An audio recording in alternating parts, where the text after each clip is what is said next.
speak to Mark Daou, a professor of communications at the American University of Beirut. Thanks for joining us, Mark. At the end of the day, I spoke to Zaina about this. The Lebanese people want accountability and justice. And are they likely ever to get that now, given what's unfolded on the streets this morning? It's obvious that that is a very difficult road. Eventually they will get there. But what's standing in front of them and facing them off is basically militias. Militias with weapons who attempt to undermine government by threatening to leave government, whose security agency officers visit the courthouse and issue threats to judges and then leak them to the press. And third, they mobilize people in the streets with weapons, with rocket launchers and automatic machine guns, and fire at homes and instigate fights within the peaceful streets of Beirut, all to prevent ministers who have been accused and already indicted in corruption through international sanctions that have been imposed on them.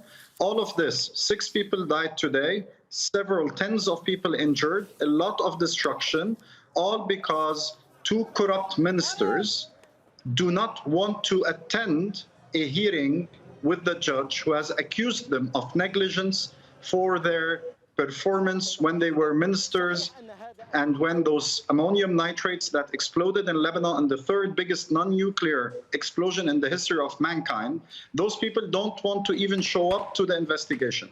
They are both now running away from justice. They are out there and they're trying to protect themselves with armed protesters. Unfortunately, it has caused 6 people to die because 2 corrupt politicians don't want to show up. So yes, justice is on the right course.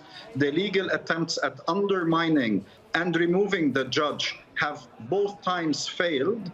The 3rd one is going to be through political pressure, and thus they have went through terrorizing the streets and increasing pressure on the government that they have. And there was leaks from the minutes of the meeting of the ministers, and the Minister of Culture, who is a Hezbollah and Amal partisan, he basically said, you either take a political and legal decision to remove the judge, which is an intervention by the executive power into the judicial power, or we will no longer allow this government to meet. And he threatened the entire government, including the president of the country, the prime minister, and everyone else. And that is where it stopped. Political pressure, and now the government is in limbo. This government that is supposed to be doing something to alleviate the economic situation and the hardships in Lebanon just got itself again held hostage by Hezbollah, their arms, their militias, in the street, in politics, because they participate in a government only to protect the interests of Iran and their militias and their interventions in Syria and other places. Justice in Lebanon is not a priority for them. It is always a conspiracy theory to try and undermine them. On Twitter and other social media, their partisans today are saying that this judge just became the beachhead for the US intervention into Lebanese politics. Another lie, creating another fake conspiracy theory to try and undermine justice, the rule of law, the government, and the entire state of Lebanon. There should be a firm response from the government. There should be a call for a meeting immediately for the government, and it should take steps to protect justice and the independence of the judiciary. The judge today got the right ruling, which is the ruling that he can't continue to perform his duties against the attempt of the ministers to remove him. He is back on his job tomorrow morning, and they should show up to the court of justice, and he has every right to arrest them. Mark, given the political system, what does the future hold for Lebanon?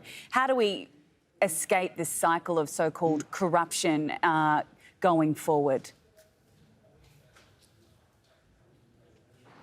I believe that process is about a complete reform.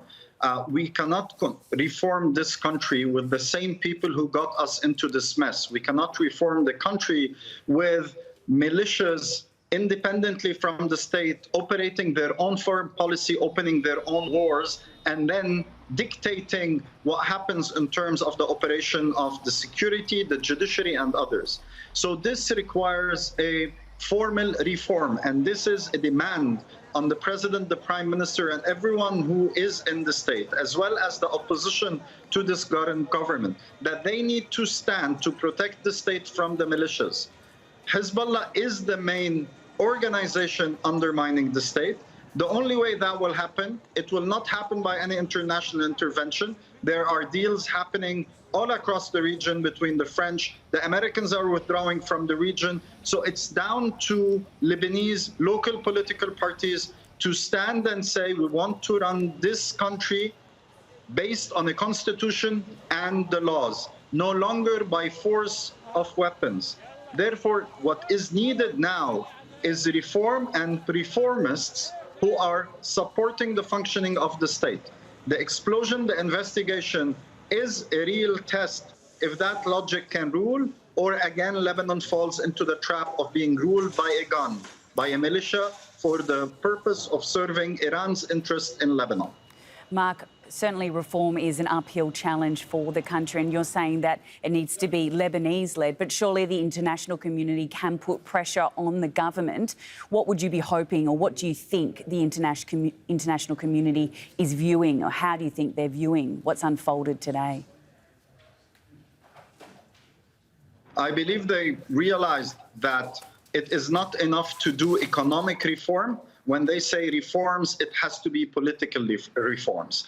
And pushing forward with holding parliamentary elections and municipal elections in the coming 6 months, 7 months is extremely important. In addition to that, they need to realize that if they leave ministers who have already been sanctioned by the US, unsanctioned by Europe, unsanctioned by other international organizations, those ministers will keep on fighting, even violently, them and their political parties, to stop the government from moving forward or reforming, thus putting pressure on those individuals, the individuals responsible for the call of protest with arms that led to the death of 6 people and instigating fights between Christians and the Shiite community today. The international community is called upon to accuse those individuals and take sanctions. The European Parliament previously, a few months ago, took a decision on a framework and then voted within the European Parliament on the entire framework for sanctions on Lebanese politicians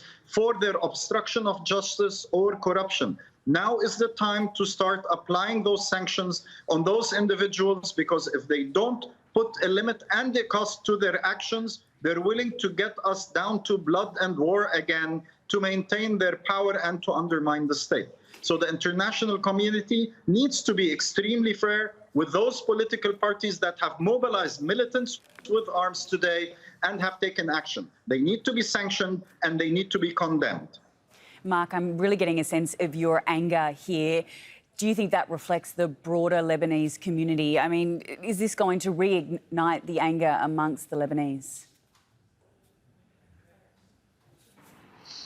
I was born in the 70s, and my parents used to hide me in alleyways away from bombs and guns in the Lebanese Civil War. Today, what we're mostly seeing and what is really disturbing is we saw students in those areas being put in hiding by their teachers from bullets and bombs around them. Seeing that is a terrifying experience. Another generation being hid in alleyways and in parkings and in basements. Again, we don't deserve this.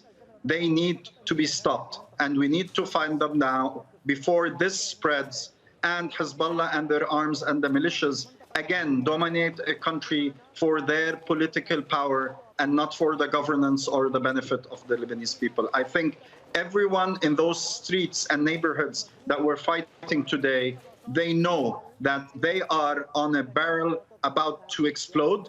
They need to step up, they need to protect their lives, and the government and the army need to be there for them until we contain this and we blunt the attack and the assault by Hezbollah on the judiciary. This is the battle we need to fight to avoid seeing our kids in basements again. Mark, a lot of our audience is from outside of Lebanon. Can you get a sense or give us a sense of what it's like to live there now, you know, facing these vast economic pressures, the Beirut Port explosion and the sense of death that's happened over the last year or so? Give us a sense of what it's like to live in Lebanon now and where you hope the future lies. We are in a complete siege. Our money is stuck in the banks. Electricity is only provided for 2 hours. Everything else is backup generators. The costs of living have skyrocketed because the income and the currency has fallen to bits and pieces. Most people barely work. They just show up, but there's nothing to do. And now with the deterioration in the security situation, which already has been through increase of thefts, of attacks, of assaults, and now gunfights, we're besieged in our daily lives on every level, economic, social, and everything else. People are sticking to their homes, doing the basics. There is no hope in the future. They're just hoping that tomorrow they'll be safe. That is how bad the situation is in Lebanon.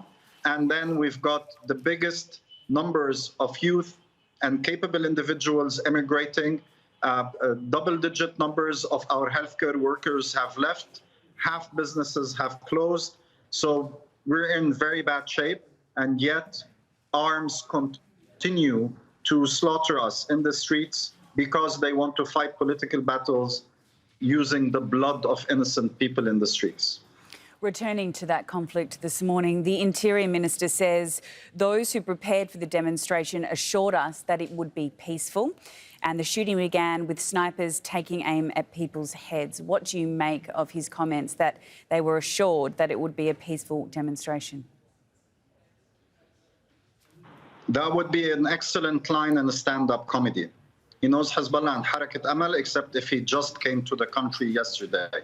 I think his statement is a cover-up for Hezbollah and Amal, and he should be condemned for that. Not only that, he's an active judge who asked to be part of this government and conditioned that he goes back to the judge role that he has. This person is an employee of the government who's performing a role for the current term just to have the title. I think it's more respectful for those who died that he, from the start, is responsible also for the protest and what happens, because his role as Minister of Interior is to protect people, and he failed. The least he could have done after 6 people dying, being unable to protect homes and the protest and everything, if he had any sense of decency as a judge or a human, he would have resigned and left home.